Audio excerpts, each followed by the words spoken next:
Today we're doing classic hero wad Murph, the most famous CrossFit hero wad. This one is named after and in memory of Lieutenant Michael Murphy. If you've watched The Sole Survivor with Mark Wahlberg, you may have seen him depicted as the commander of that ill-fated mission. So what is it? It begins and ends with a 1 mile run. In between, we have 100 pull-ups, 200 push-ups, 300 squats. Typically, you can mix those elements up as you like. As long as you begin and end with a 1 mile run, you can mix everything else up in between. Pro tip. When people break up Murph, they usually favor a Cindy rep scheme, so they'll do 20 rounds of 5 pull-ups, 10 push-ups, and 15 squats.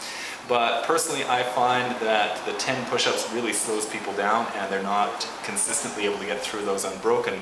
So I'm going to share with you a little tip from a good friend of mine, Jason Gatch, also a little bit of a CrossFit mentor of mine. And this is what he shared with me.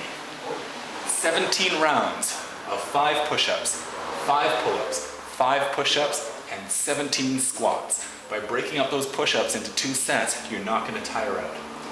After you finish 17 reps, 17 rounds, you only have 11 squats left.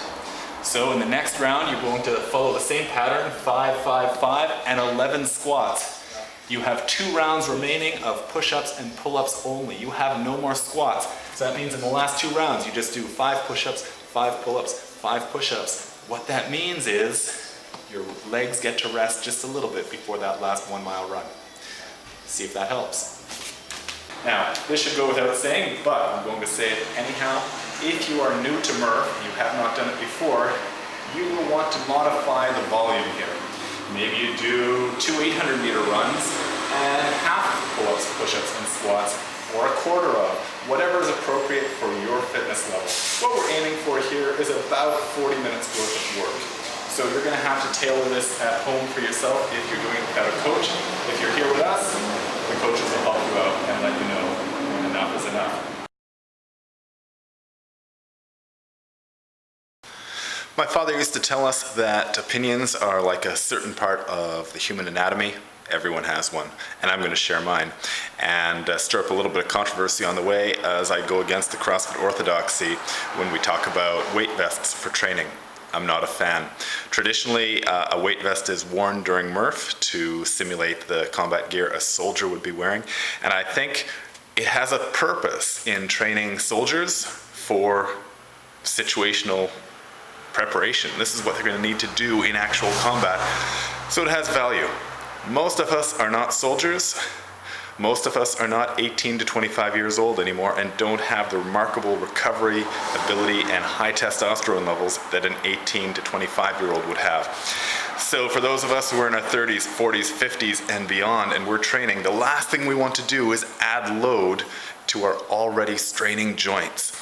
The connective tissue in your body is not as vascular as the muscle tissue. So when we begin breaking down connective tissue, it will not heal as quickly as it would for an 18 to 25-year-old. When you add a weight vest to your training, you're not only adding weight, you're actually increasing the impact forces exponentially. Each step of the way on a 2 mile run, you're pounding those ankles, the knees, and the hips, multiplying the force factors. And when you do 100 pull-ups, you're multiplying the force hitting those shoulders on the way down. And enough CrossFitters already have problems with shoulders from high volume pull-ups. So in a high volume workout like Murph, I discourage my athletes from using a weight vest. Leave that for the elite, leave that for the soldiers training for combat, but for you and I, we want long-term sustainable fitness. Play safe. Here's the touch doing the pull-up, and he's using a traditional CrossFit kipping pull-up to get his chin over the bar, full extension at the bottom of that swing. Excellent. And now he's doing a butterfly kip. And you'll note, even with the butterfly kip, he gets his chin over the bar and full extension underneath. Thanks, a touch. So this is a tricky part if you're on the road. If you're traveling, not every place will have a pull-up bar for you to work with. So we need to look at some adaptations that you might make. A common one we use in here is something like a ring row.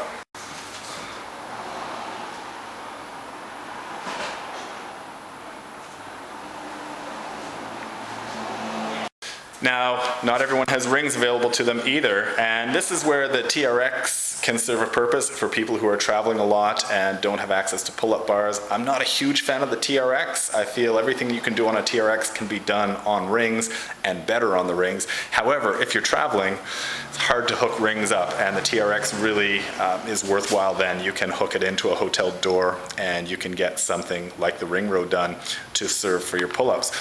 Let's say that you don't have the TRX, you don't have rings, you don't have a bar to work from. Let's look at some other options for the pull-up. So you can grab a door frame, make sure it's solid, and you can do jumping pull-ups.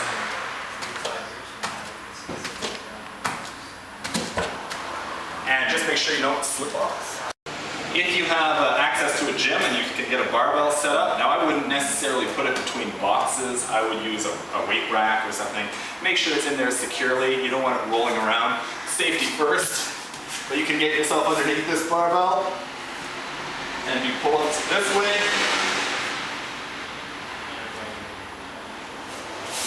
And the touch just reminded me when we were in a hotel in Virginia Beach for some training and we didn't have anything like that for pull-ups. I actually lay underneath a coffee table, wrapped a towel over top, held onto either end of the towel and pulled myself up to the coffee table. Just make sure it's a solid table. The push-up is an exercise movement that can be done anywhere with no equipment, so that's fantastic. Here's our standards.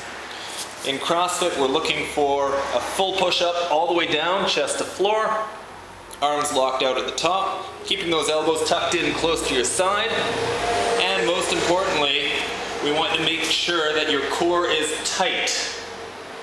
So we don't want to see this. We want to make sure the core is tight all the time.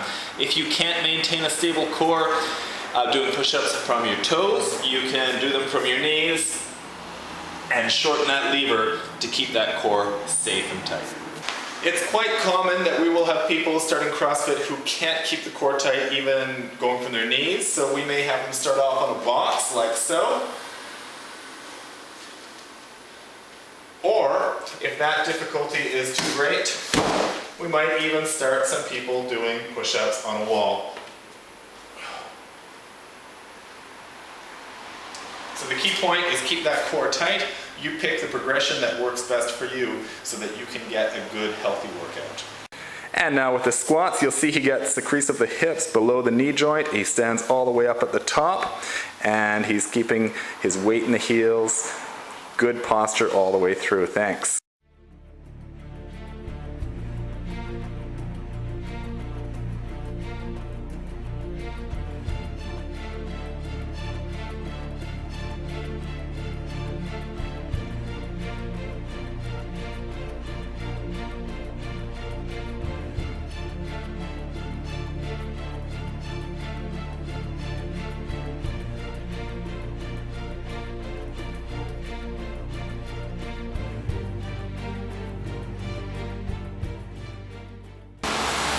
The Touch and I both managed personal bests on that Murph.